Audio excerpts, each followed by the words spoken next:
How to allow camera and microphone access Messenger. Hello everyone.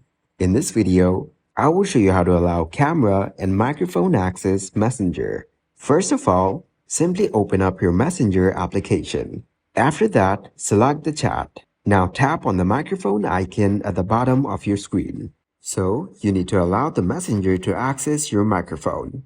For this, tap on the Allow button. So once you're done with this, now tap on the camera icon at the bottom. Next, tap on Open Settings.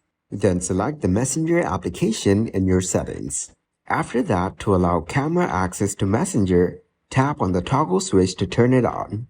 Now go back to the Messenger application and again, tap on the camera icon to record the video and to take pictures. So this is how you can allow camera and microphone access to Messenger.